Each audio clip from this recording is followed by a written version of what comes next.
Hello dear student, कैसे हैं आप सब। आशा करते हैं तो मस्त होंगे, स्वस्थ होंगे और अपनी पढ़ाई को एकदम बेहतर तरीका से करेंगे। यदि आप क्लास 10 की स्टूडेंट है और आपको 2026 का बोर्ड एग्जाम देना है और सामाजिक विज्ञान में अभी तक आपने कुछ भी तैयार नहीं किया है और आप चाहते हैं कि अभी से पढ़ के 95 प्लस स्कोर कर ले, तो आपके लिए वीडियो बहुत ज्यादा इंपॉर्टेंट होना है। वीडियो को एक भी सेकेंड स्किप नहीं करना है, क्योंकि आज के इस वीडियो में ऐसे मोस्ट इंपोर्टेंट क्वेश्चन कराऊंगा जिनका बोर्ड एग्जाम में आना तय है और वो प्रश्न लगातार कई साल से पूछे जा रहे हैं।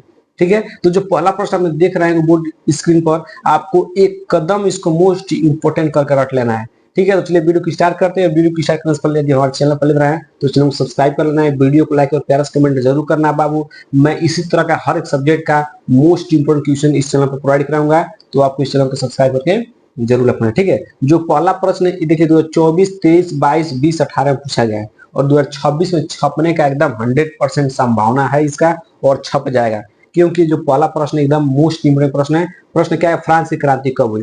यही आपको फ्रांस की क्रांति तक को रटिक जाना है। ये 6 नंबर का प्रश्न पूछेगा, टोटल एक लॉन्ग में पूछा जाएगा। ठीक है, कि फ्रांस की क्रांति कब हुई, इसका मुख्य कारण क्या था।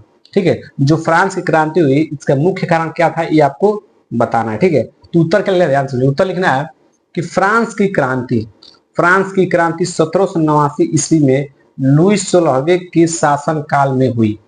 ठीक है, जो आपके फ्रांस की जो फ्रांस क्रांति कब हुई, 1789 में। इसको रट लेना, एक नंबर पूछा जाता है बार बार कि फ्रांस क्रांति कब हुई, तो फ्रांस क्रांति 1789 ईस्वी में लुईस 16वें, जो लुईस 16वें थे उनके शासनकाल में हुई थी। ठीक है, अब आइए कि फ्रांस की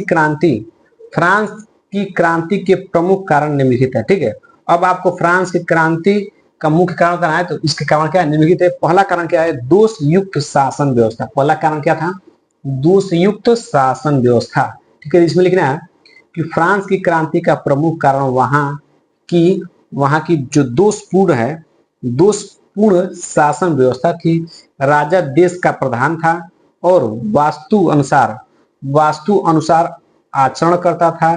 शासन के अंतर्गत किसका, वो शासन के अंतर्गत करों की वसूली करने की प्रणाली भी अत्यधिक दोषपूर्ण थी। राज्य स्वयं अपने अधिकारों द्वारा, ठीक है, कर वसूल नहीं करता था। ठीक है, फिर लिखना है कि अपितु यह अधिकार सबसे अधिक बोली देने वाले व्यक्ति को दिया जाता था, जिसने फ्रांस के लोगों में असंतोष की भावना को प्रबल किया। ठीक है, पहला कारण कितना देना है, पहला कारण बस आपको ज्यादा लिखना है कि दोषयुक्त शासन व्यवस्था। आपको इतना इसको लिखना है, इसका स्क्रीनशॉट ले लीजिए और अपने कॉपी पर लिख लीजिएगा। ठीक है, अब आपको दूसरा कारण क्या लिखना है, दूसरा कारण लिखना है सामाजिक असमानता। ठीक है, जो समाज में असमानता था उसके बारे में आपको लिखना है। क्या लिखना है कि फ्रांस की क्रांति का एक महत्वपूर्ण कारण सामाजिक असमानता थी। ठीक है, फिर लिखना है कि फ्रांस की क्रांति के समय फ्रांसीसी समाज में अत्यधिक असमानता प्राप्त थी। ठीक है, फिर लिखना है कि समाज दो वर्गों में विभाजित थी। जो समाज थी वहां की दो वर्गों में विभाजित थी। पहला क्या थी, प्रथम वर्ग में कुलीन तथा पादरी वर्ग आता था। ठीक है, फिर लिखना है जो करों का भुगतान नहीं करता। जो पादरी वर्ग थे वो करों का भुगतान नहीं करते थे, जबकि दूसरे वर्ग में किसान तथा अन्य श्रमिक आते थे। ठीक है, दूसरे वर्ग में कौन आते थे, किसान आते थे और श्रमिक आते थे, मजदूर आते थे। ठीक है, जो अत्यधिक करों का भुगतान करते थे तथा उनकी सामाजिक स्थिति भी ठीक नहीं थी। ठीक है, तो ये आपके रहे दो कारण, दो मोस्ट इंपोर्टेंट कारण थे, मैंने ऑलरेडी आपको बता दिया है। यदि आपने इसका स्क्रीनशॉट नहीं लिया तो स्क्रीनशॉट लेकर इसको रट लीजिए। 2026 में 100% छपेगा। मैं एक बार और अच्छे से आपको दिखा देता हूँ ताकि आपको कोई भी समस्या न हो।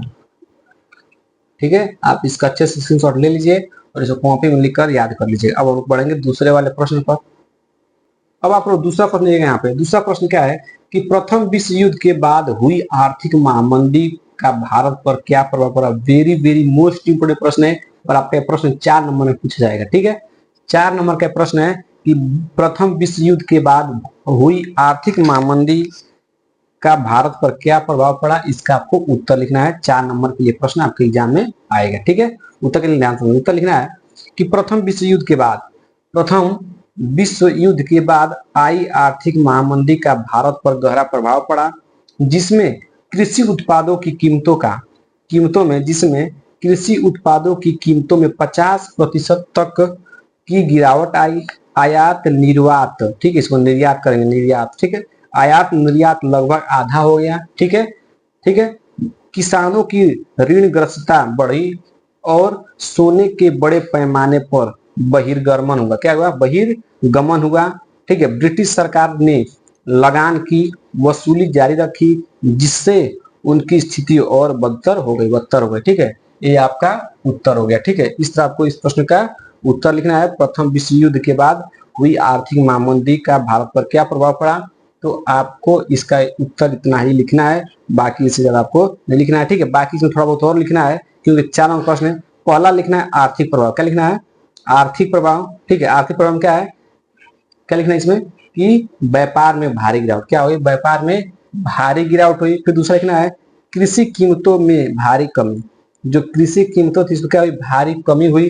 ठीक है, फिर लिखना है किसानों पर गहरा असर। क्या हुआ? किसानों पर गहरा असर पड़ा। फिर दूसरा है सोने का बहिर्गमन हुआ। क्या हुआ? बहिर्गमन हुआ आदि। ठीक है, तीसरा आपको लिखना है आर्थिक प्रभाव लिखना है। इतना आपको ब्लैक पेन से लिख देना है, फिर आपको ये वाला आपको लिखना ही लिखना है। ठीक है, तब आपको जाकर पूरा 4 नंबर मिलेगा। ठीक है, अब हम बढ़ेंगे तीसरे प्रश्न पर। तीसरा प्रश्न ध्यान सुनिएगा। तीसरा प्रश्न है भारत में राजनीतिक दलों के कोई 2 मुख्य कार्य लिखिए। ये भी मोस्ट इम्पोर्टेंट प्रश्न है। लिखना है कि भारत में राजनीतिक दलों के कोई 2 मुख्य कार्य लिखना है। ठीक है, पहला क्या है कि राजनीतिक दल क्या है बाबू?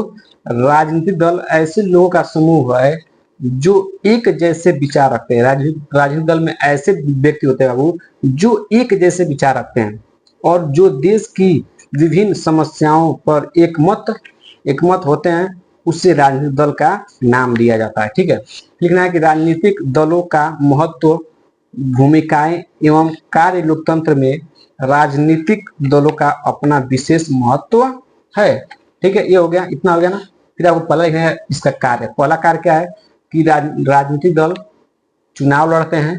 ठीक है, और अपने उम्मीदवारों को अधिक से अधिक मत से जिताने का प्रयत्न करते हैं। ठीक है, इतना हो गया। फिर आपको लिखना है कि राजनीतिक पार्टी देश के कानून निर्माण में महत्वपूर्ण भूमिका निभाती है। ठीक है, ये आपको दूसरा कार्य लिखना है। आशा करते हैं कि आपको दोनों कार्य एकदम अच्छे से क्लियर हो गया हुआ बिना किसी समस्या का।